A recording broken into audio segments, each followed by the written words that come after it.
Ой, дівки, прибігла із сарая. Їсти готовлю. Я сьогодні була цілий день в сараю. Цілий день. Погріб копала, коротше. Сама зараз перебігла, коротше, їм. А знаєте, що я їм? Зараз я вам покажу, що я їм. Я, коротше, їм картошку по-селянськи, бачите, зробила. Хліб і салко. Угу. Салко, яке маринірує. Ну, коротше.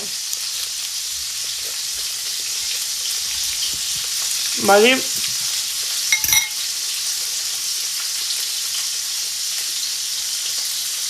Цілий день мене не бачив.